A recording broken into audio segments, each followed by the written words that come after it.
네, 안녕하세요. 염승환 이사입니다. 저 오늘 2025년 10월 1일 시장 깨기 시작하겠습니다. 자, 오늘 이렇게, 저는 또 한 기자분한테 제보를 받았는데, 어떤 분이 저를 이제 법원에 고발했다고 하시더라고요. 그래서, 그 사진도 좀 보내주셨어요. 그래서 이거는 제가 좀 얘기를 해드려야 될 것 같아가지고, 이분 도대체 누구신가요? 이혜진. 이분이 아마 어떤 단톡방 운영하시는 것 같은데, 누구신지 저는 아주 생전 처음 보는 분이고, 뭐 이 약속서에는 제 개인정보가 포함되어 있다. 이게 도대체 어떤 건지는 저도 모르겠고, 아무튼 그 아마 저를 그 이렇게 사칭하는 그 단톡방에서 아마 이분이 좀 운영을 하시는 것 같은데, 기자분이 저한테 이제 사진 한번 보내주신 거거든요. 그래서 제발 이러지 마시고요. 네. 그리고 여기 보면 제가 뭐 언제 이런 얘기를 했습니까? 예. 9월 29일 월요일 날 저녁에, 예. 이게 뭔가요? 오늘 저녁에는 이번 중기 프로젝트에 대한 심층적인 정보를 공유 드릴 예정이니 아마 큰 도움이 되실 거라고 생각을 합니다. 이렇게 돼 있고, 제가 사실 9월 29일은 아마 거기 어떤 좀 모임이 있었어요. 예. 거기 어디죠? 예. 그 미래에셋 자산운용에서 주최하는, 예, 모임이 하나 있었습니다. 예, 저 거기 갔다 왔거든요. 그래가지고 뭐 저녁에 뭐 이런 거 할 시간도 없는데 거기서 좀 오랜만에 많은 분들 만나 뵀거든요. 예. 근데 뭐 월요일날 저녁에 뭘 이걸 한다는 건지 그것도 모르겠고, 예. 24일 수요일이요. 예. 저는 회원님이 매일 질의응답에 적극적으로 참여하길 희망합니다. 예. 수요일이면, 예, 또한 저녁 수업 공유. 제가 지난주 수요일날 뭐 했죠? 지난주 수요일날은 아무튼, 예, 9월 24일 뭐 이런 식으로 좀 이렇게 그 아마 단톡방 같아요. 예. 근데 이거를 여러분들 있잖아요. 속으시면 안 됩니다. 저 이런 거를 할 수도 없고, 제가 말씀을 많이 드렸잖아요. 그러니까 속지 마시라고요. 예. 그 요거 하시는 분들 도대체 누구신지 모르지만 제발 좀, 예, 그만 하시고 사기치지 마시고요, 진짜. 예, 뭐 제가 한 것도 아닌데. 그래서 아까 한 분이 그 이제 저희 기자분이 저한테 이제 이걸 보내주셨는데 1억 9천만 원 사기를 당하셨다고 하시더라고요. 그러니까 저를 고발한 거예요. 예. 저 뭐 제가 1억 9천 받은 적도 없는데, 예. 아무튼 이런 일이, 근데 이게 너무 많아요 지금. 예, 좀 너무 걱정이 돼서 이걸 좀 얘기를 안 할 수가 없고, 제발 속지 마시기 바랍니다. 예, 다 사기입니다, 사기. 예. 이렇게 이거 그냥 어떻게 처리해야 되죠? 예. 너무 사기꾼들이 많아가지고 지금 큰일입니다.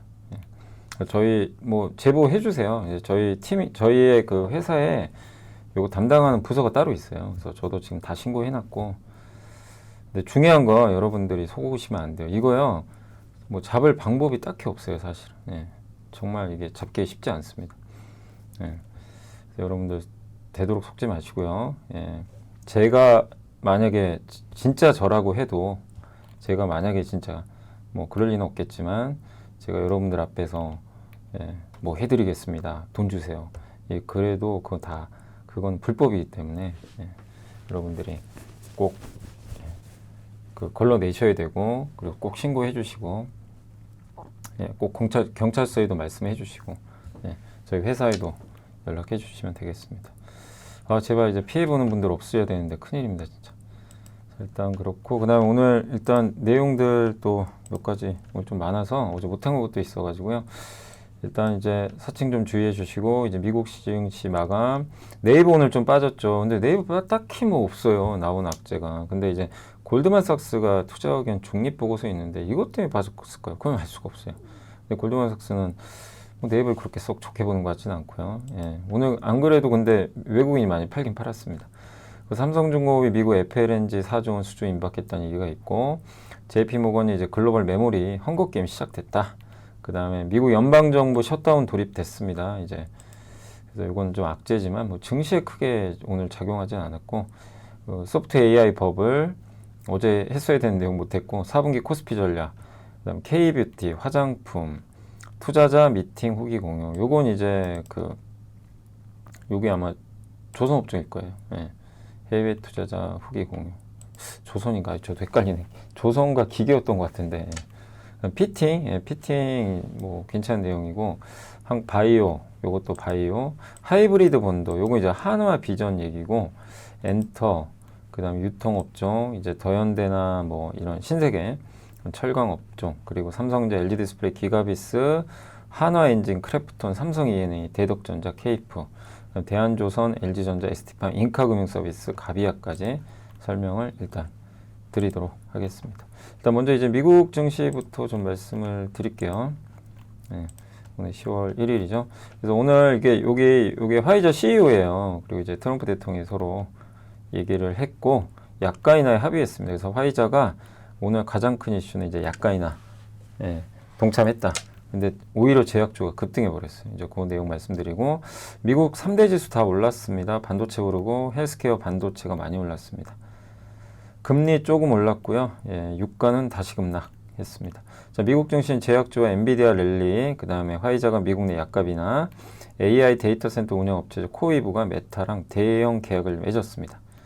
그래서 화요일 미국 증시는 이제 셧다운이 실제 됐거든요, 지금. 근데 이제 그 미국장 열릴 때는 안 됐었고, 셧다운 우려에도 뭐 신경을 안 씁니다. 뭐 셧다운 하든가 말든가 약간 이런 분위기예요. 저는 좀 걱정이 되긴 하는데 아무튼 그냥 무시하고 달리고 있고, 트럼프 대통령은 세계적인 제약사 화이자가 자사의약품 가격을 인하하고 미국에 700억 달러를 투자할 거라고 일단 발표를 했다고 합니다. 자, 일라이릴리와도 유사한 합의를 확보하기 위해 협력하고 있다고 덧붙였고요. 그리고 이 소식에 화이자 주가는 6.8%, 일라이릴리는 5%, 존슨앤존슨은 2.1% 급등을 했습니다. 그래서 지금 오늘 상승으로 9월에도 미국은 올랐고 나스닥이 6개월째 올랐고요. 경제 지표는 좀 안 좋았어요. 그래서 소비자 신뢰 지수는 좀 떨어졌고, 정부 셧다운 우려는 분명히 우려죠. 이제 트럼프가 공무원 대량 해고한다 그랬거든요. 근데 시장은 뭐 별 신경 안 씁니다. 그 UBS도 트럼프 행정부가 셧다운 되면 공무원들 대량 해고하겠다고 위협하고 있지만 법정 및 현실적 제약으로 인해 연방 인력의 일부만이 영향을 받게 될 거라 해서 큰 영향 없을 거로 좀 전망을 했고, 실제 과거에도 셧다운이 몇 번 있었어요. 진짜 수십 번 있었는데 그 중에 이제 가장 큰 게 2018년 4분기, 2019년 1분기 때인데, 요때 셧다운이 장기간 이어졌는데도 사실 뭐 미국 경제에 거의 영향이 별로 없었어요. 그러니까 참 셧다운에 대해서 시장이 신경 안 쓰는 거, 이제 그런 과거 데이터가 있다 보니까 그런 것 같고, 그리고 셧다운 되면 이제 이번 주말부터 고용보고서가 발표돼야 되는데 안 나올 수도 있어요. 잘못하면. 그럼 이제 이게 데이터를 못 보니까 좀 깜깜해지죠, 투자분들이. 근데도 시장이 이걸 뭐 그렇게 크게 우려 안 하는 거, 연준이 민간 부분 데이터에 계속 접근이 또 가능하다고 합니다. 자체 보고서도 있고. 그래서 이런다 하더라도 뭐 10월에 금리 인하에는 문제 없지 않겠냐 이렇게 보고 있고, 또 웰스파고의 투자연구소의 그 글로벌 주식 책임자인 사미르 사마나는 견조한 경제와 기업 실적 호조 때문에 향후 몇 달간 증시가 계속 상승할 것 같다. 근데 너무 이제 장밋빛이라 자기도 불안해하는 것 같은데, 좀 멀리 보면 약세장 예상하는 게 더 어렵지 않냐. 그래서 강세장이 이어질 것 같다. 이렇게 얘기를 했습니다. 자, 화이자가 약가 인하 계획을 발표했고, 트럼프 RX 출범이 화이자 약가. 그러니까 트럼프 RX는 뭐냐면 온라인 사이트예요. 여기서 약 팔겠다는 겁니다. 그리고 화이자는 약가 최대 85% 인하. 그리고 700억 달러 미국 투자 발표를 했습니다. 그래서 미국의 처방약 가격을 대폭적으로 인하하는 그런 정책인데, 수년 동안 미국인들은 전 세계에서 가장 높은 가격을 지불해왔고, 사실상 미국 소비자들이 글로벌 제약업계 연구개발비를 미국 소비자가 다 댔다. 그래서 이건 불공평하다. 바꾸자. 이렇게 이제 선언을 했습니다. 그래서 이 플랫폼 안에서는 환자가 보험 거치지 않고 현금으로 직접 의약품 구매할 수 있고, 가격이 엄청 쌉니다. 이렇게 보시면 마이너스 80, 마이너스 85. 근데 여기에 이제 들어가는 거는 이제 그 메디케이드라 그래서, 메디케이드는 이제 그 뭐냐면 저소득층 대상이에요. 그러니까 저소득층에 대한 그 이제 약가 인하예요. 그래서 오히려 화이자가 이제 이렇게 하기로 했고, 불확실성이 해소가 되어버렸어요. 그러니까 모든 약에 다 포함되는 건 아니에요. 이 일부 약이죠. 그래서 그렇게 하고 이제 700억 달러 투자하고 관세는 면제당하고, 그래서 이 제약주가 그냥 급등해 버렸습니다. 그래서 트럼프 대통령이 일단 환영을 했고, 다만 이게 제약주엔 악재가 되진 않았다. 그리고 이미 또 선반영한 부분도 있고요. 그래서 증시는 오히려 이거를 좀 좋게 받아들였습니다. 우리나라 입장에서도 좋죠. 우리나라 제약사도 리스크가 좀 완화될 수가 있겠죠. 엔비디아는 이제 목표 주가 올렸다는 얘기가 있고 하면서 또 오늘도 올랐고, 코어웨이브가 아까 메타에, 여기가 AI, 그러니까 엔비디아에서 제일 먼저 GPU를 받아요. 받아다가 이걸 가지고 데이터 센터 구축해서 빌려주는 회사예요. 우리나라에 비슷한 회사가 KINX라는 기업이 있죠. 코로케이션이라고 그래요, 이게. 근데 이제 그런 걸 하는 회사인데, 근데 코어웨이브의 장점은 엔비디아 GPU를 가장 먼저 받아요. 그걸로 데이터 센터 만들어서 임대해주면 여기랑 계약하려고 그러죠. 그래서 메타가 이번에 계약을 했습니다. 테슬라는 뭐 미국 전기차 구매 이제 보조금 없어집니다. 오늘부터 이제 없어요. 1,000만 원 안 줍니다. 전기차 살 때 주는 거. 근데도 중국 판매 회복, 금리 인하로 인한 자동차 시장 회복, 이걸 좀 기대하면서 올랐고, 화이자 급등, 뭐 머크, 일라이릴리 다 급등했습니다. 네. 그리고 로빈후드도 오늘도 추가로 급등했다라고 말씀드리겠습니다. 미국은 견조하게 끝났고요. 그 다음에 이제 아까 요거, 자, 네이버가 골드만삭스가 이제 여기 제이슨이란 분이 요약을 해주셨는데, 중립이에요. 목표 주가 27. 그러니까 이제 만약에 이 논리를 외국인들이 본다면 그냥 두들겨 팬 거죠. 예. 그래서 오늘 뭐 두나무 얘기는 나온 건 없어요, 전혀. 근데 아무튼 오늘 왜 이렇게 5% 빠진지는 저도 뭐 알 방법이 없네요. 왜 빠졌네. 단지 오늘 외국인이 많이 판 거밖에 없고요. 일단 이제 3분기 영업이익은 좀 기대에 못 미칠 것 같고, 플랫폼은 괜찮대요. 광고는 뭐 AI 검색이 있어도 여전히 성장하고 있다. 이건 좋은 내용이죠. 전체 광고 플랫폼 성장한다. 기존 예상보다 광고 좋대요. 이것만 보면 빠질 이유가 아닌데, 그다음 전자상거래는 큰 모멘텀은 없고, 쿠팡 대비해서는 여전히 좀 저조하다. 그래도 20% 성장이면 큰 것 같고, 그리고 장기 성장 투자 확대, GPU 구매 하죠. AI 해야 되니까. 마케팅 비용 좀 증가하고 신규 채용. 약간 비용 부담은 있는 것 같아요. 특별 이슈는 요거죠. 네이버 파이낸셜과 두나무 통합 하는 거. 아직 근데 이건 저도 이제 당부드리고 싶은 거는, 저도 이제 이런 걸 많이 소개해야 되는데, 큰 변화라고 애널리스트 분들도 많이들 소개해 주셨잖아요. 근데 결정된 건 아직 아무것도 없어요. 그러니까 뉴스만 나온 거예요. 근데 가능성이 되게 높은 게, 이게 아니면 이미 이제 아니라고 얘기를 할 거거든요. 네이버가. 근데 확정된 게 없습니다. 이랬다는 거 이제 하려고 하는 거죠.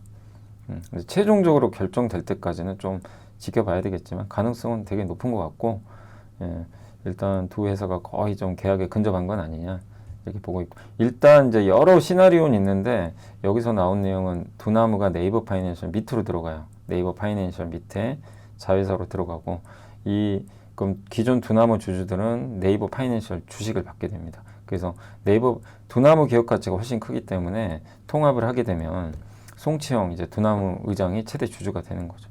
네이버가 두 번째 주주가 되고. 그래서 원화 기반, 결국 핵심은 스테이블 코인 하겠다는 거거든요. 그래서 이거 이제 시작이잖아요. 그래서 이 딜이 잘 된다면 당연히 긍정적일 수밖에 없는 것 같습니다. 다만 이제 골드만삭스는 목표 주가 27만 원. 아니 근데 너무 박한 것 같아요. 아니 네이버 PER을 13배밖에 안 주나요? 좀 너무 심한 거 아니에요? 네이버 20배 줘야 되는 거 아닌가요? 나름 그래도 우리나라 대표 기술주인데 너무 박한 것 같아요. 13배는 좀 너무 짜게 주는 거 아닌가, 그런 생각이 듭니다. 뭐 리스크 요인은 카카오의 AI 서비스 경쟁. 근데 좀 달라요, 개념 자체가. 그리고 커머스 수익화 실패, 이건 잘 모르겠네요. 지금 전자상거래에서 돈 잘 버는 것 같은데. 그리고 AI 서비스 잘 하면 프리미엄 줄 수 있다. 근데 어쨌든 전반적으로 뭐 이렇게 중립으로 볼 만한 내용은 아닌 것 같은데, 뭐 PER도 너무 높게 졌고 좀 약간 납득하기 어려운 좀 보고서긴 하지만, 아무튼 골드만삭스는 중립 의견을 했습니다. 자, 그리고 이제 삼성중공업이 미국의 FLNG는 이렇게 바다에서 그 생산된 이 천연가스를 여기서 액체로 만들어요. 얼려버리는 겁니다. 영하 162.5도로. 그래서 부피를 줄여서 요 옆에 이제 선박들한테 태워서 LNG 선으로 보내는 그런 역할을 하는 거예요. 요거는 세계에서 삼성중공업이 가장 잘합니다. 그래서 이번에 아마 미국에서 델핀 미드스트림이 하는 거, 이거 3단계로 한대요. 이번에 첫 번째 거를 수주를 할 거라고 합니다. 블랙록이 투자도 하고, 조단입니다. 하나에 2조에서 4조짜리. LNG 운반선 보통 10척 한 번에 수주한 거랑 똑같죠. 그래서 삼성중공업이 1억이고 경쟁사가 별로 없어요.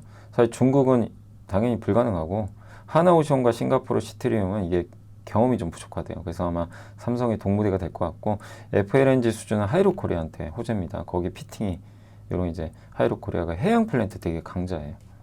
그러니까 이제 이런 걸 보면 이제 태광이나 성강민두보다 하이로코리아 유리해지겠죠. 이 부분은. 자, 그리고 이제 JP 모건은 이제 글로벌 메모리 이제 헝거 게임, 치킨 게임이 아니고 이제 배고픈 게임이죠. 네. 그래서 모두 다 지금 AI 수요가 좀 폭발하고 있어서 강한 가격 성장 이루어지고 있다. 또 글로벌 메모리 시장 규모가 앞으로 6에서 24%더 올라갈 것 같다. 기존보다 추정치를 좀 올려버렸습니다. 그래서 메모리 산업 시장이 3천억 달러면 우리나라 돈으로 얼마인가요? 3천억 달러면 한 얼마죠? 400조가 넘네요. 예, 엄청난 시장이죠. 자, 메모리 영역별로 HBM.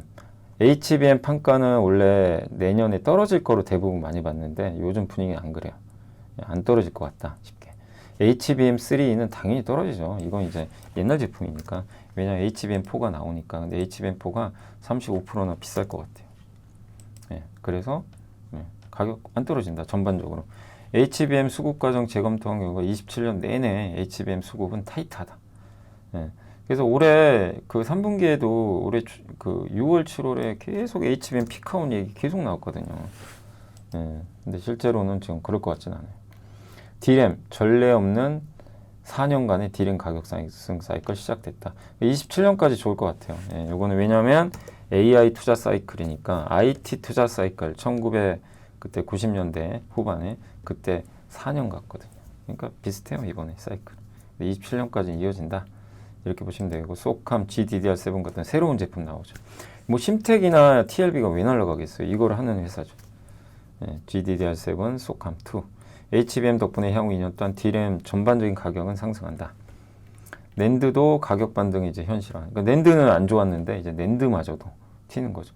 eSSD, 하드디스크 드라이브를 대체하는 서버에 들어가는. 그러니까 한마디로 여러분들 뭐 사진 같은 거 저장하는 장치잖아요. 막 메모리로 해서 저장해 놓는 건데 저게 이제 그 하드디스크 드라이브를 대체할 수 있고 서버에도 들어가니까 그래서 낸드 업체들한테는 되게 좋은 거죠.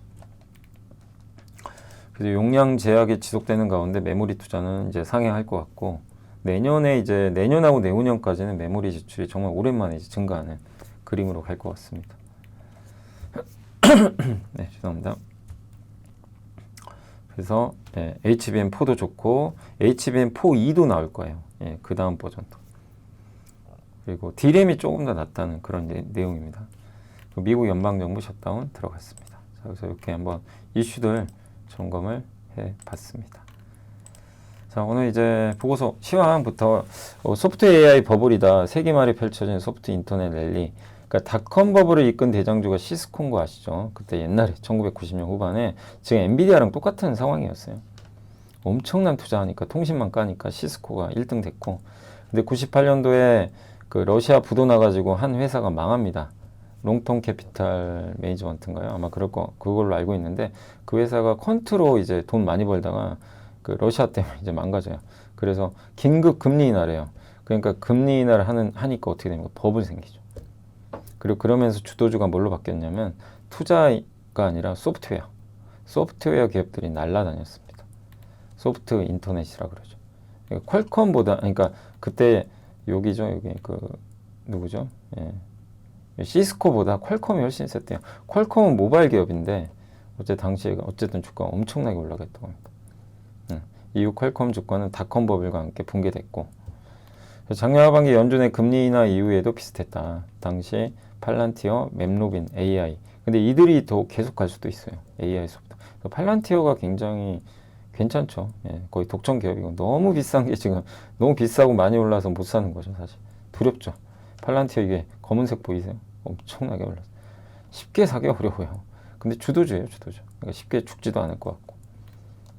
그러니까 이제 주도주가 엔비디아 독주에서 좀 소프트웨어 쪽으로 번져 나간다. 이런 걸 좀 의미하신 것 같아요. 예, 버블은 생길 가능성이 높고 주도주는 약간 변화가 생길 수 있다. 4분기 코스피 전략은 어쨌든 지금 코스피가 9월에 신고가 냈고 뭐 견조한 실적, 공급망, 존재감, 중국 대체하는 거, 정부가 주도하는 정책들, AI, 상법 개정. 근데 우리나라의 좀 약간의 악재는 이제 미국과 무역 협상 안 된 거. 예, 그래서 이 부분은 좀 부정적이다. 근데 어쨌든 4분기 3,700까지 올렸고요. 하단은 3,200.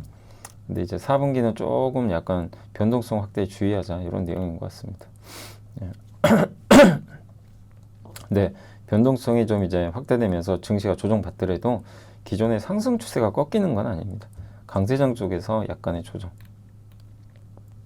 근데 가장 중요한 건 한미 통화 스와프 이거 체결해야 돼요. 무조건 해야 되고 3,500억 달러 투자를 하려면 안 그러고는 불가능합니다.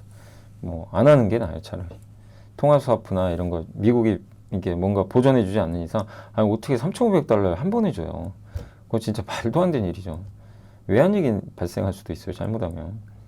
지식이 복리로 쌓이는 투자 정보, 믿음 가는 투자 정보 파트너 투원투게더 오픈.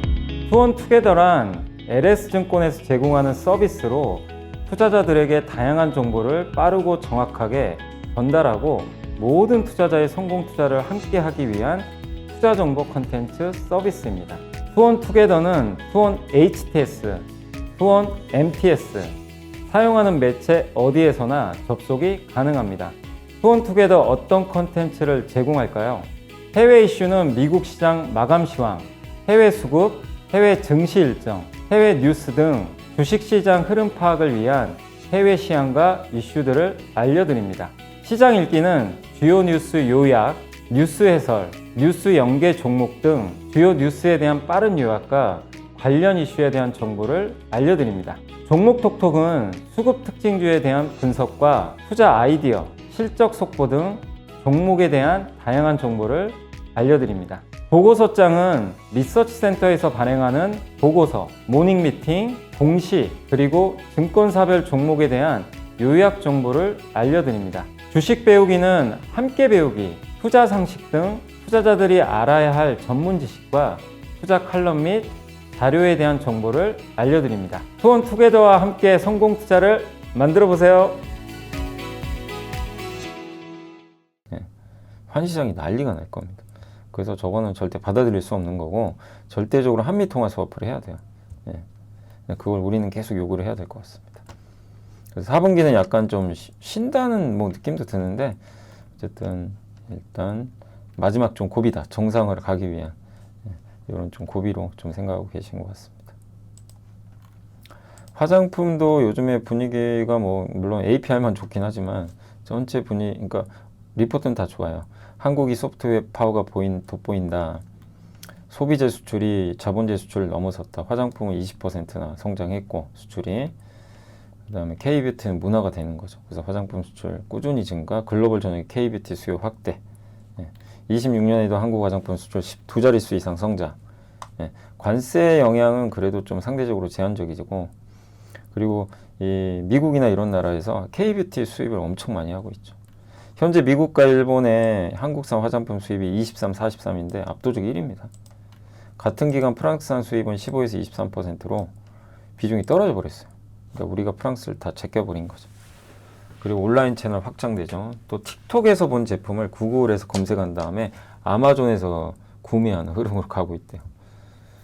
그리고 오프라인도 지금 확대되고 있고 그래서 아마존 통해서 브랜드 인지도 높이고 이제 오프라인 같은 데 또 사는 거죠. 그리고 스킨케어가 요새 대세잖아요. 스킨케어 한국이 최강이죠.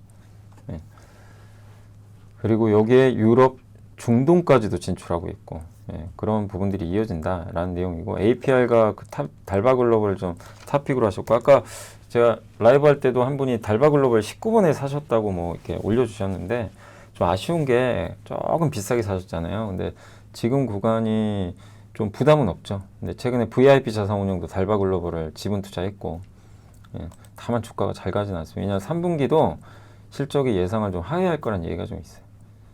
그것 때문에 그런 것 같아요. 근데 그런 것 때문에 좀 빠진다면 또 기회 구간이 올 것 같고 그래서 해외 비중 높아지고 그다음에 미국 비중이 낮아서 관세 영향은 좀 적은 편입니다. 하나투자의 한유정연구원 한국화장품 호황이다. ST 로더, 로레알, 아모레파시픽 같은 이제 그 예전 브랜드 전통 브랜드의 고급 회사들이 인디 브랜드를 따라하고 있어요. 한국을 수용하는 거죠. 변화에 적응해야 된다는 거죠. 한국은 프랑스, 중국을 제치고 미국 시장에서 주류 수입국이 됐고 틱톡 등에서 바이럴 일으켜 인지도 확보하고 요건 이제 아까 내용하고 일치하죠. 외국인 엄청 들어오죠. 지금 한국의 화장품 수입 비중인데 보시죠. 미국에서 압도적 1위에요. 입국자 수 보이면 지금 요 맨 위에 있는 거 있죠. 요거.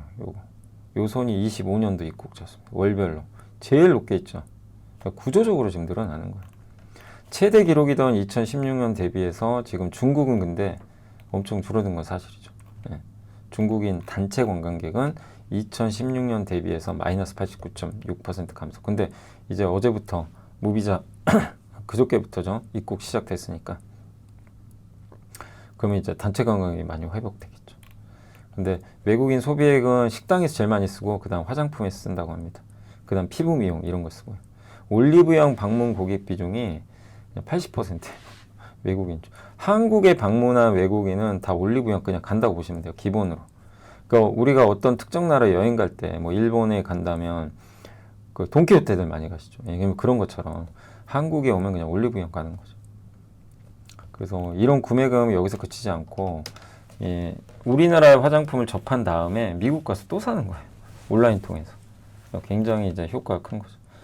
그리고 상반기 기준 글로벌 텍스프리의 외국인 소비액인데 확실히 글로벌 텍스프리 이제 부가세 가치세 환급은 의료, 여기 피부 미용, 피부과 가서 쓰는 돈이 엄청 많거든요. 요거랑 화장품, 백화점, 의료 자판 요런 순으로 돼 있으니까 참고하시면 좋겠습니다. 자, 그러면 이제 조선기계 얘기해 드릴게요. 그 LNG 섬 이제 발주 시장인데 관세 불확실성에도 미국 중심의 대형 LNG 프로젝트 개발은 확정됐고 요런 이제 우드사이드 뭐 코르푸스, 뭐 CP2, 리오그란데, 포트 아서 이런 5개가 최종 투자 결정을 확정을 했다고 합니다. 그래서 여기서 나오는 물량이 한 이제 종합적으로 LNG선 95척 정도 될 걸로 예상하고 있고, 예, 이런 프로젝트는 29년부터 가동될 예정입니다. 벤처글로벌, 우드사이드 이런 데서 LNG, 그러니까 미국은 앞으로 LNG 수출 프로젝트를 계속 늘려요. 그럼 선박이 필요하죠. 네. 그런 내용이니까 앞으로 이제 국내 대형 조선사 수준 늘어날 것 같고, 삼성에서는 이제 그 조선과 기계업종 미팅을 한 것 같은데 외국인 투자들은 이미 조선과 기계업체 주식을 많이 들고 있대요. 그래서 외국인들은 조선 기계업종에 높은 관심을 보이고 있다. 그래서 현재 조선 기계에 제기될 수 있는 우려는 이제 너무 오른 거, 이걸 다들 이제 걱정을 하죠. 왜냐하면 너무 많이 올랐으니까. 네, 근데 그거는 중장기적으로 크게 의미는 없어요. 중장기 투자하신 분들은 많이 오른 게 중요한 게 아니고, 예, 이 회사가 이제 추구하는 그 방향, 이렇게 우상향 기업 가치, 이게 꺾이면 끝나는 거거든요. 근데 이제 그게 꺾이는지 아닌지를 보는 건데, 뭐 아직은 그런 조짐은 없죠. 많이 올랐을 뿐이지. 여전히 조선과 전력계획이 긍정적이다. 이 내용이고, 메리츠 백이현 연구원이 원전은 25년 1분기 후 원전 밸류체인 내 업체들의 주가 올랐는데도 피팅 업체, 피팅도 원전이 들어가거든요. 근데 원전은 너무 공사 기간이 길어요. 예, 그리고 신한울 3, 4호기 피팅 수주 계약도 아직 좀 늦어지고 있고, 그러니까 좀 길게 보자, 원전 쪽은. 이런 내용이고, 조선은 큰 이벤트는 없는데, 그래도 대규모 수주 이벤트가 25년 말에는 나오지 않겠냐, 이렇게 보고 있습니다. 그래서 좀 기다려 보자는 내용이고, LNG 프로젝트를 좀 이제 최종 투자 승인을 좀 기다리고 있는 거죠. 그리고 이 미국에서 하는 이런 이제 그 LNG 프로젝트 같은 경우는 계약 금액도 굉장히 높은 편이고요. 3억 달러 정도의 피팅 수요가 발생할 거라고 합니다. 예, 그리고 그해 25년 중에 이미 투자 결정한 프로젝트 3건에서 피팅 수요가 6에서 9억 달러 좀 나올 것 같다. 이 내용입니다. 그러니까 굉장히 이제 다양한 곳에서 나오는 가능성이 높다고 보는 것 같습니다. 그래서 지금 미국에서 추가로 아까 5건 LNG 프로젝트 요게 수출되면 피팅 수요가 7에서 11억 달러도 생기고요. 여기에서 이제 하이로코리아는 연간 수주액이 1980억 원 정도 예상하고 있고, 전년 동기 대비 9.5% 증가할 걸로 보고 있고, 이게 피팅 사업 호황기가 2011년 14년이거든요. 이때 사이클이 굉장히 좋았는데, 그때 준하는 상승 국면에 용적료 피팅 업체보다 먼저 진입할 가능성이 높기 때문에 수혜를 받지 않겠냐. 네, 그러니까 호황이 좀 오고 있고, 또 삼성전자 이 반도체 공장에 들어가거든요. 피팅이 개장용 피팅이라 작아요. 예. 여러 면에서 지금 반도체 좋죠, 조선 좋죠, 해양 플랜트 좋죠. 예. 여러 면에서 수혜를 받을 수 있고, 주가도 별로 안 비싸요. 이제 평균도 뭐 안 갔어요 아직도. 그죠? 수준은 꾸준한데, 예. 밸류에이션은 이때 그 하이로코리아 밸류가 보이세요. 최고 꼭지 찍을 때죠. 근데 아직 거기에 못 미치는 거죠. 그런 얘기를 해주신 것 같습니다. 자, 바이오 쪽은 이제 우리나라 바이오 새로운 성장 사이클이 좀 시작되고 있다. 글로벌 임상 진입도 확대되고 있고 플랫폼 기술들의 글로벌 상업화 성공하면서 좀 좋은 효과들이 나오고 있죠. 신뢰도가 높아지고 있는 거죠. 이렇게 되면 업종 전반에 밸류에이션이 좀 재평가되지 않겠냐 이렇게 생각을 하고 있습니다. 그래서 우리나라에서 이제 알테오젠, 리가켄, ABL 바이오 등 선두 기업들이 다 기술 수출해서 정말 좋은 또 성장 스토리를 보여줬는데 이제 IPO도 할 거래요. 그래서 에임드 바이오, 알지노믹스 여기는 아직 그 뭐 상장된 건 아니지만 이제 이런 기업들이 이제 대기 중에 있고 IPO를 통해서 좀 주목받지 않겠냐라는 그런 내용인 것 같습니다. SK증권의 이성경 연구원님은 불확실성 해소와 신약 가치 상승에 주목하자. 차세대 비만 치료제 개발 방향은 원가랑 가격을 이제 이제 가격 경쟁 이제 만드는 거죠. 좀 싸게 하는 거. 우수한 내약성. 그러니까 몸에 침투했을 때, 몸에 약이 들어갔을 때 잘 빠져나가면 안 돼요. 투약 초기 체중 감량이 많아야 됩니다. 투약 초기. 투약 중단하면 또 요요 현상 생기거든요. 이런 것도 어떻게 극복할지. 이런 이제 고민들이 있는 거죠. 그래서 경구용 이제 먹는 알약 형태의 저분자 치료제 및 근손실. 이렇게 그 살이 빠지면 근육 손실이 생기거든요. 그래서 그걸 좀 방어해주는. 그래서 한미약품이 그걸 하고 있어요. UCN2 아날로그라는 이제 요 부분에서 이 근육 성장을 유도하는 기전을 규명했다고 합니다. 그래서 이게 이름이 HM17321이라고 하더라고요. 이거 후보 물질이겠죠.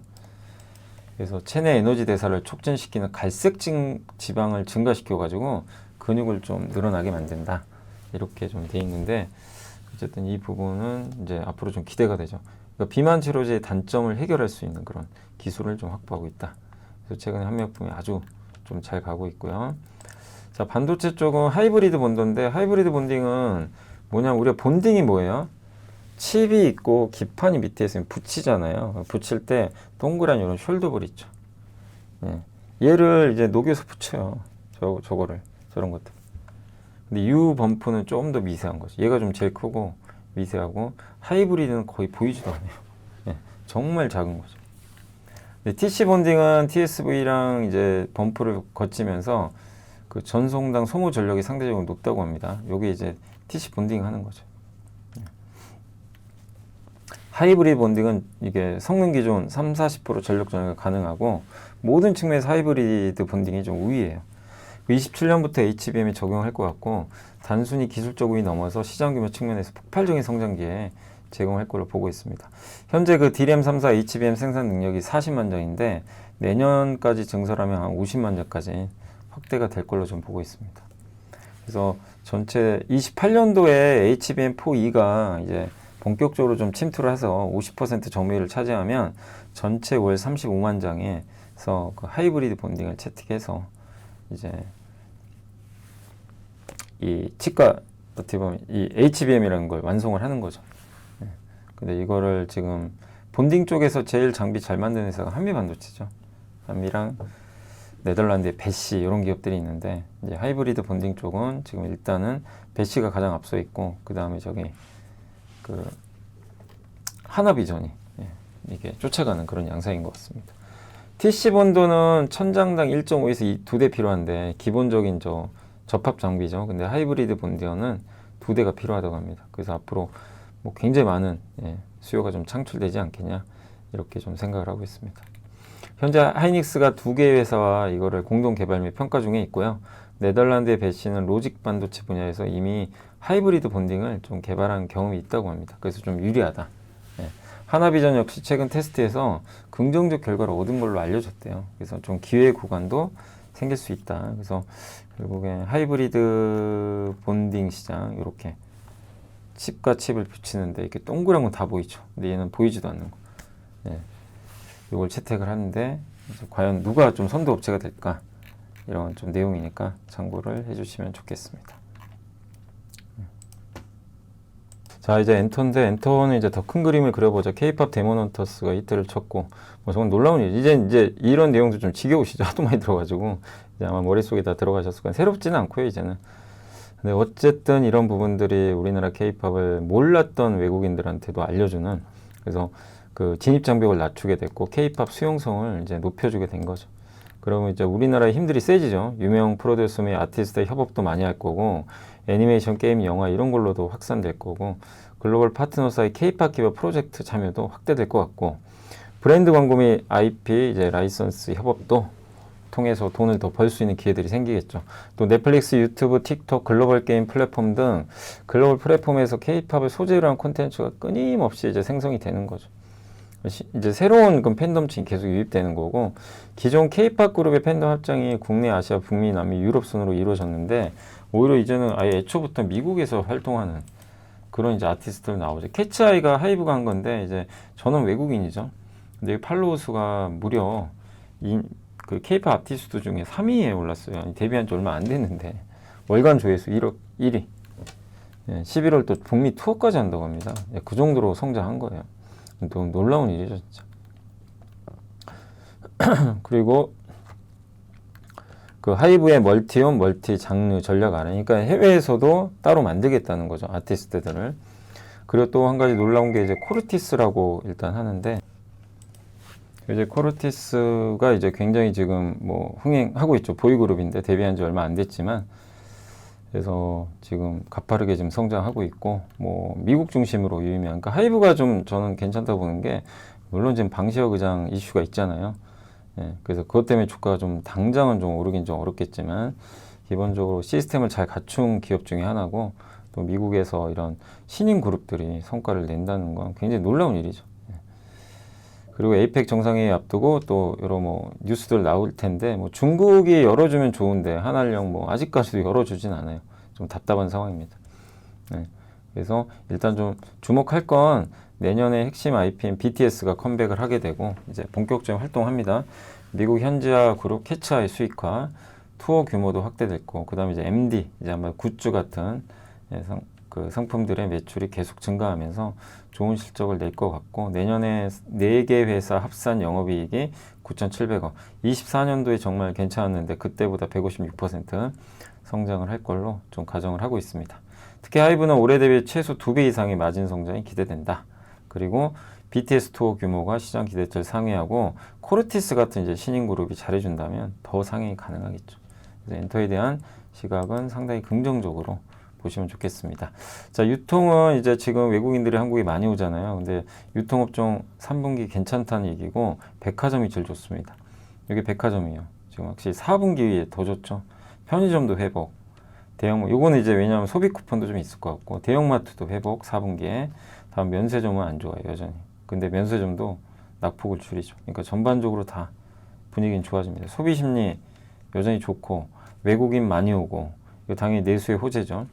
또 이게 일시적인 게 아니고, 또 중국인 단체 관광 무비자 입국 시행되고 됐고, 현재까지 중국인 인바운드가 월 평균 50만 명인데, 이 중에 단체 관광이 6만 명인데 더 오겠죠. 그래서 아직 중국만 방한 외국인 국적별 추인데, 코로나 이전 대비해서 다 지금 100을 넘어가요. 여기 보시면 중국만 맨 밑에 93이죠. 그러니까 중국이 룸이 좀 남아 있는 거죠. 방한 외국인 증가는 내수 소비의 추가 성장 동력이 될 것 같고, 우리나라 전체 소비에서 차지하는 비중도 한 3% 이상으로 확대될 걸로 좀 보고 있습니다. 그 외국인 관광객은 객단가가 좀 비싸고요. 미용, 의료와 쇼핑 소비 증가가 두드러지는 그런 좀 특징이 있습니다. 면세 비중은 축소되고, 쇼핑몰과 로드샵, 전문점 등 이제 증가 관찰되고 있고, 올리브영의 오프라인 외국인 매출 비중은 30% 일단 넘었다고 합니다. 또 핵심 관광 상권에서 직영 로드샵 운영하는 AO 브랜드 있죠. 직영 매장 매출 90%가 그냥 외국인이에요. 자, 그래서 현대백화점 신세계를 주목하자는 얘기고, 더현대서울 뭐 정말 외국인 많이 오죠. 그리고 근데 주로 어딜 가냐면 패션이에요. 그러니까 원래 외국인들은 명품사로 백화점도 가는데, 여기는 이제 패션이 가장 많습니다. 신세계는 이제 강남점 본점 리뉴얼이에요. 그래서 여기가 좀 약하긴 한데, 외국인 수요가 이제 정상화됐고, 11월에 본점이 그랜드 오픈하면 이제 본격화되겠죠. 그 강남점은 원래 외국인 비중이 낮았는데, 최대 식품관 델리를 오픈하면 리뉴얼하면서 외국인도 늘고 있다. 그래서 현대백화점과 신세계에 대한 긍정적인 의견을 주셨습니다. 자, 철강은 평행 이론이라고 하는데, 10년 전에 뭐가 있었죠? 중국이 감산을 했습니다. 구조조정. 지금 그게 시작된다. 2026년에 가능성이 높다고 보고 있고요. 왜 해야 되냐면, 중국과 한국은 제조업이 전체 전력의 50%를 사용하는데 중국은 철강업이 사용하는 그 전력 비중이 7.8, 비철 뭐 구리 같은 거죠 8.5. 근데 한국은 보세요. 한국은 철강이 5%, 비철이 1.6, 훨씬 낮죠 중국보다. 예. 그리고 화학산업은 비슷해요. 9.3, 8.1.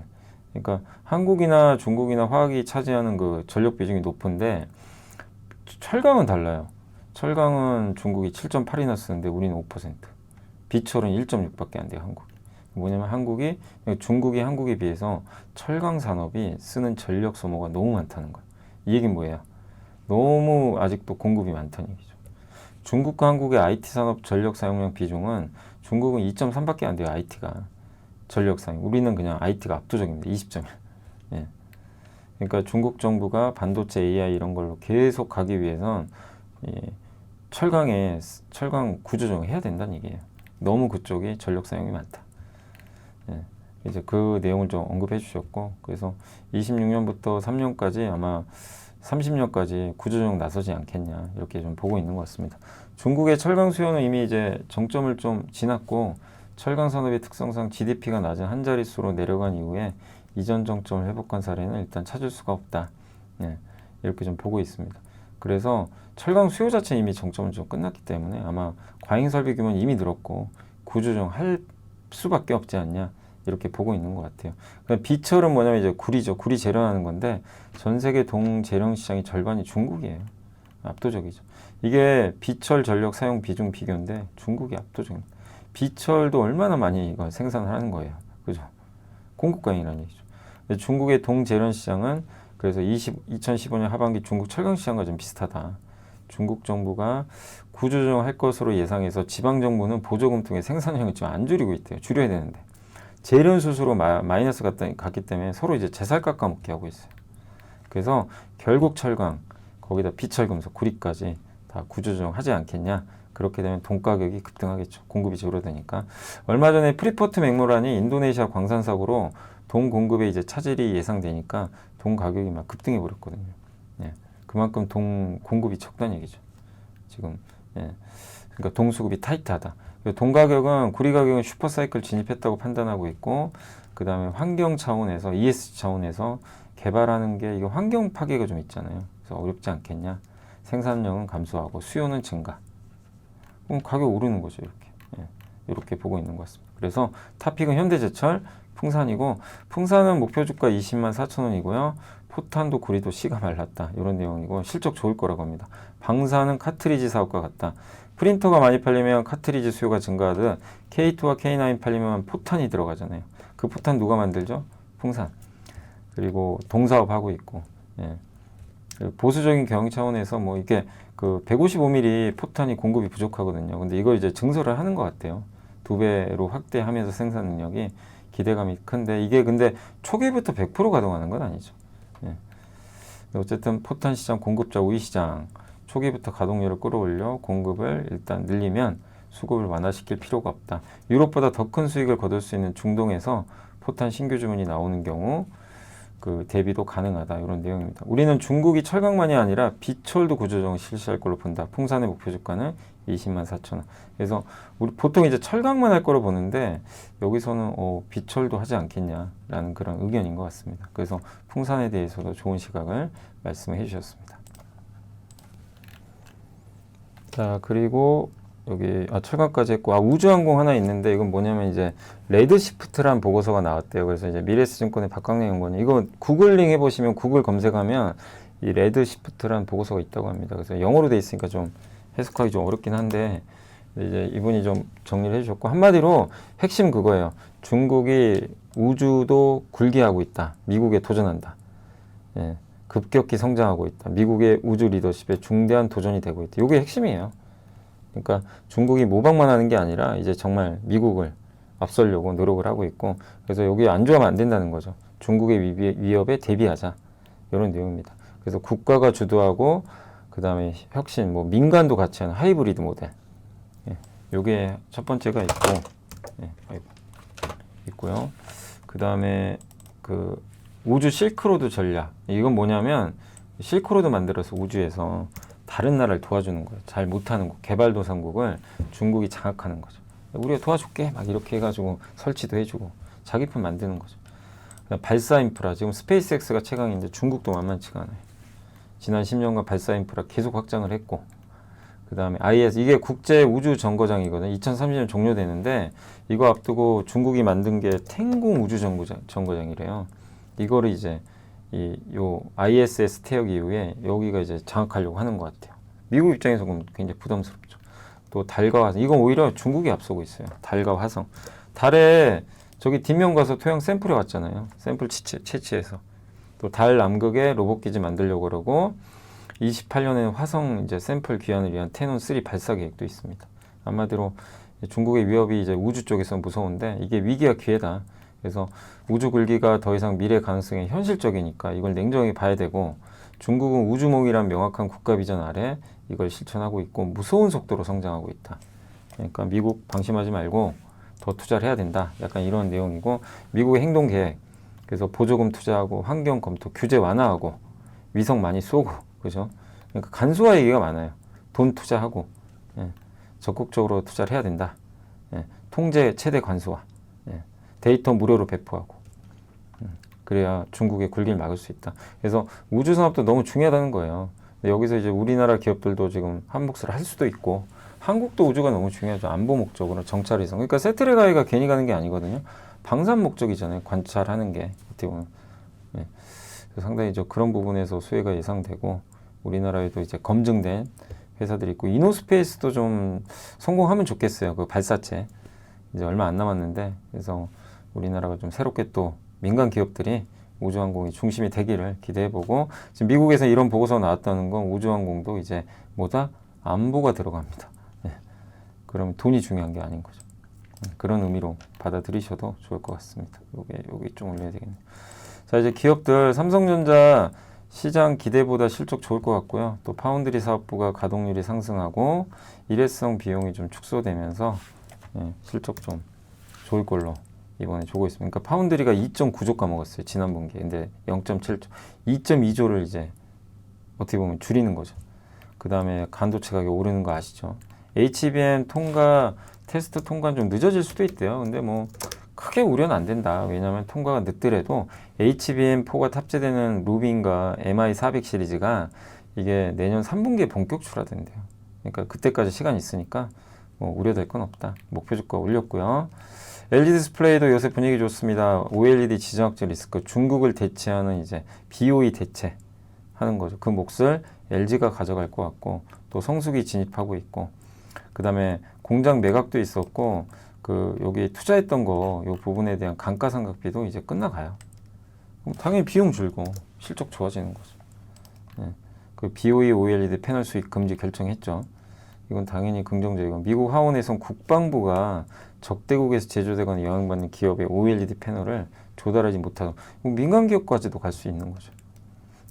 그래서 뭐 분위기 좋고 내년까지는 좋아지는 분위기 이어질 것 같습니다. 정말 끝없는 하락 끝에 지금 회복되고 있고, 진짜 2만 원을 꼭 갔으면 하는 바람입니다. 목표가처럼. 자, 기가비스도 진짜 오랜만에 좋은 보고서 나왔습니다. 플립집 BJ, 이게 기판 검사하는 거죠, 안에를. 근데 이게 이제 공급 과잉 속에서 이 기판 업체들이 투자를 안 하니까 실적이 좀 꼬꾸라져 버렸어요, 갑자기. 예. 그리고 범용 장비, 요 기가비스 장비를 안 쓰고, 예, 범용 장비를 또 쓰는 부분들이 있다 보니까 여기서 또 실적이 한 단계 또, 예, 이게 안 좋았죠. 근데 이제 맞춤형 반도체 진영에서 벤더를 늘리려고 하는 것 같아요. 그래서 여기에 아마 기가비스가 아마 뭐 채택이 되면서 실적이 좀 나아지지 않겠냐, 이렇게 좀 보고 있는 것 같습니다. 그리고 신규 장비도 좀 있고, 예, 해서 그러니까 좀 최악을 좀 벗어나면서 좀 좋아지는 그림. 내년 올해 매출 97%, 이제 내년 매출이 확실히 또 업그레이드 되는 그런 부분으로 가는 것 같아요. 그래서 요새 뭐 반도체 다 좋죠. 뭐 기판 회사까지, 기판 검사 장비까지 좋아지는 그림으로 보고 있습니다. 하나엔진은 뭐 좋죠. 뭐 최강식 연구원이 여전히 좋은 내용 써주셨고, 수주 좋고, 컨테이너선 엔진 수주 강세 기대되고, 그리고 내년부터는 23년, 24년에 수주받은 엔진이 수익성이 좋아요. 요게 이제 실적이 또 잡힙니다. 그런 부분들. 그리고 올해 초에 800억 추가 자본 지출 계획 발표했고, 4년 연속 수주가 매출을 크게 넘기고, 그 다음에 그 하나그룹, 그러니까 하나오션, 중국 엔진 이쪽에 수요 강세 계속 되니까 예, 또 추가적인 투자는 할 수 있다 이런 내용인 것 같습니다. 여전히 예, 긍정적인 부분으로 보시고 다만 뭐 주가가 워낙 많이 올랐기 때문에 예, 쫓아가는 자리는 아닌 것 같고요. 이제 보유 관점으로 계속 보시면 되겠고 크래프톤도 많이들 물어보시는데 실적 괜찮은 것 같아요. PC 매출, 모바일 다 예상보다는 전반적으로 좋을 것 같고 다만 이게 악재라기 좀 그렇지만 비용이 많이 증가하는 것 같아요. 그리고 이번에 신작 게임이 좀 약간 연기된 것도 있고 예, 그래서 기존 게임이 좋으니까 기존 게임만 가지고 이제 먹고 이제 모멘텀이 있다 보니까 조금 이제 내년으로 연기됐죠 모멘텀이. 그래서 좀 지지부진한 모습이 있지만 PER도 낮고 지금 최근 주가 부진해서 가격 매력도 생겼습니다. 돈도 진짜 잘 벌고요. 약간 네이버 같은 스타일이 좀 뭔가 성장은 약한데 돈 잘 버는. 예. 여기에 뭔가 성장이 붙어야 되는데 그건 신작 게임인데 그게 조금 이제 내년으로 연기되다 보니까 좀 부진한데 그래서 내년 보시고 또 이게 안 좋을 때 좀 관심을 갖는 것도 필요할 것 같고 삼성 E&A가 요새 좀 답답하죠. 이게 참 애널리스트 분들이 좋은 얘기들 많이 해주셔서 주가 한참 오르다가 이 이유가 있어요. 카타르하고 아랍에미리트 수주 기대했는데 이게 안 된 것 같아요. 언론 보도 따르면 중국하고 인도로 넘어가는 것 같습니다. 그래서 좀 아쉽고 그것 때문에 좀 빠진 것 같고 다만 사우디하고 미국에서 이제 기대하는 암모니아 설비 있어요. 요거는 4분기로 연기가 됐는데 요건 수주 가능성은 충분히 있다고 합니다. 요것만 되면 올해 목표 달성 가능하고요. 내년에 멕시코, 또 아랍에미리트, 쿠웨이트, 예, 또 아랍에미리트 이 네 곳의 입찰 결과를 좀 기대하고 있고 목표 주가 여전히 유지하고 있고 또 삼성전자가 P5 평택 반도체 공장 투자 재개할 가능성도 있으니까 반도체 공장 재개하면 이제 엔지니어링이 만들어 주거든요. 또 혹시라도 이제 삼성 바이오로직스가 미국 투자하면 그 공장은 엔지니어링이 만들어 주겠죠.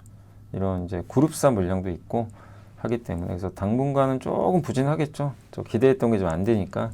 그러나 다시 한번 수주 기대감이 붙는 그런 시점이 온다면 또 정상화 될 것 같고 저는 기본적으로 좀 괜찮게 봤던 게 글로벌 가스 프로젝트가 증가하고 있어요. 특히 사우디도 원유보단 가스인데 가스 프로젝트 이제 본격적으로 수주가 좀 증가하지 않을까. 그래서 거기서 좀 모멘텀을 많이 받을 걸로 예상은 일단 하고 있습니다.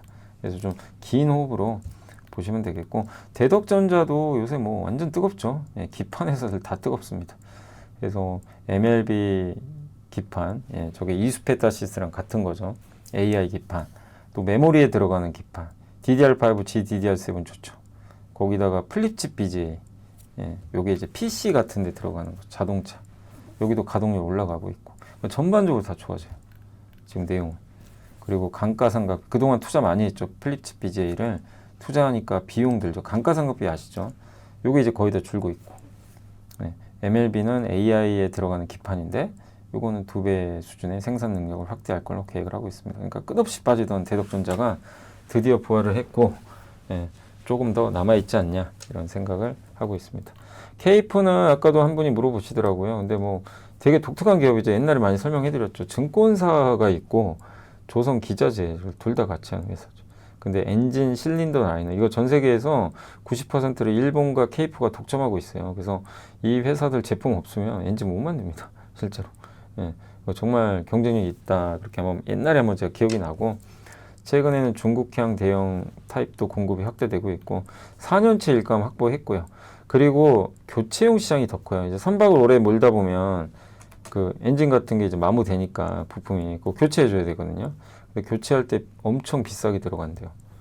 그러니까 배 처음 만들 때 들어가는 실린더 라이너보다 5, 7년 주기로 교체할 때 들어가는 게 더 비싸다고 합니다. 네.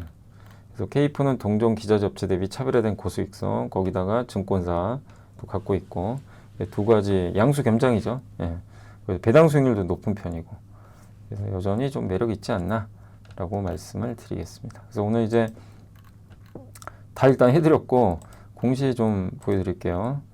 어제 공시가 대한조선 요즘에 괜찮아요. 원유 운반선 요즘에 호황이거든요. 계속 수주 받고 있어요.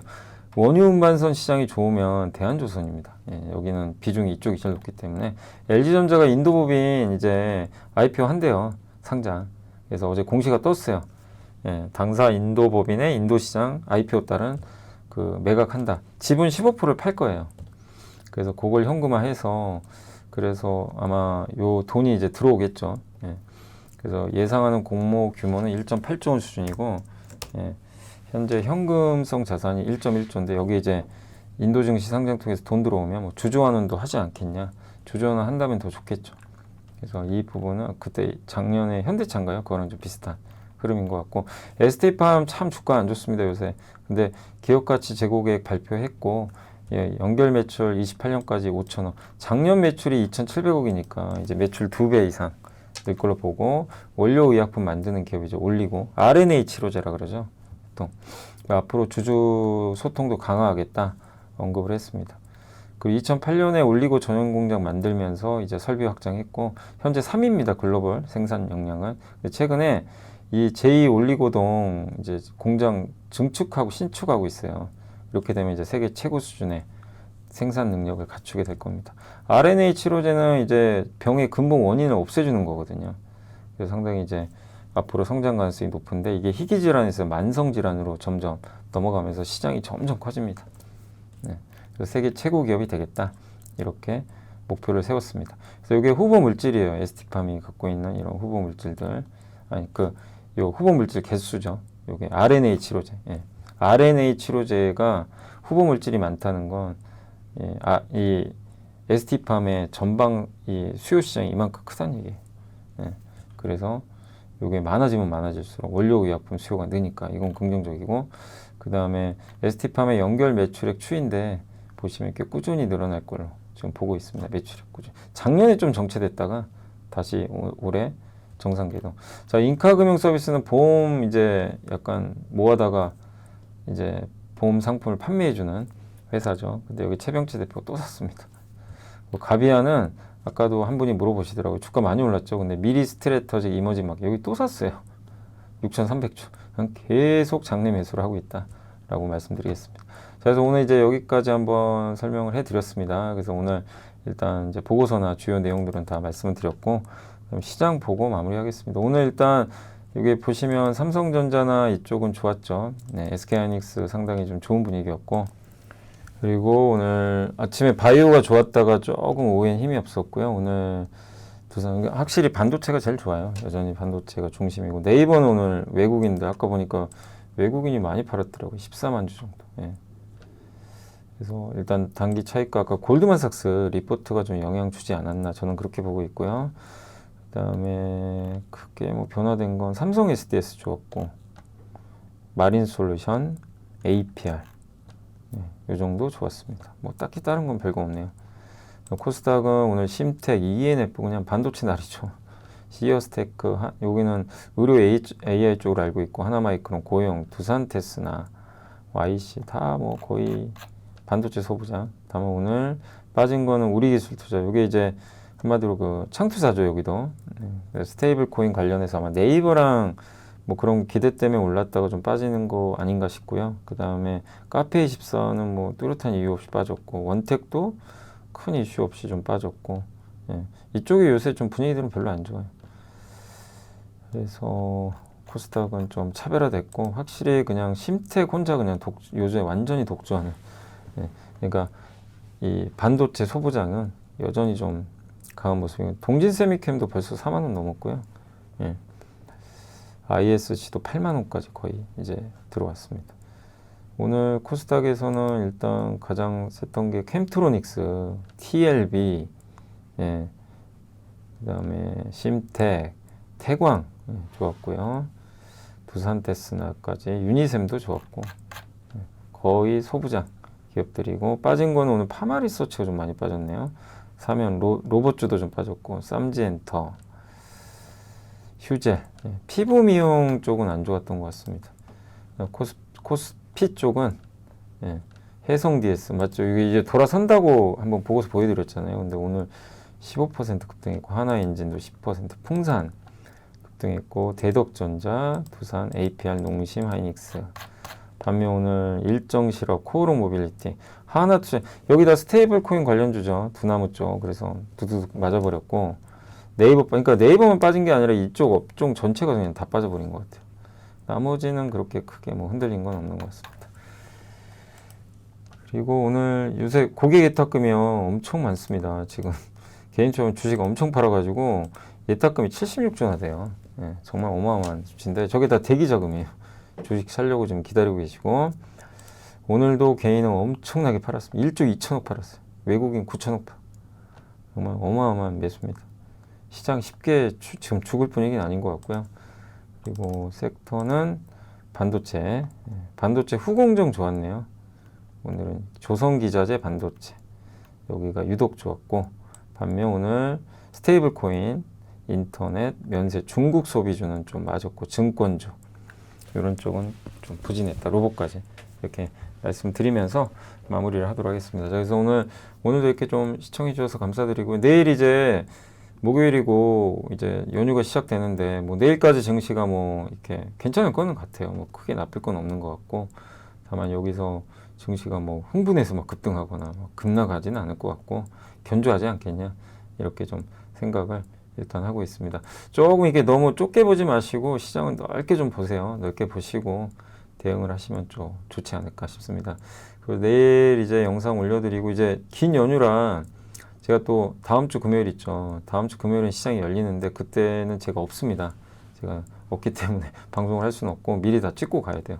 그래서 영상들 몇 개 함께 배우기로 해가지고 찍어서 연휴 기간에 몇 개 올릴지는 저도 잘 모르겠습니다. 이게 지금 해봐야 돼가지고 일단 좀 만들어 보고 또 말씀을 드리도록 하겠습니다. 자, 오늘 이렇게 시청해 주셔서 감사드리고요. 저는 또 내일 이 시간에 찾아뵙겠습니다. 감사합니다.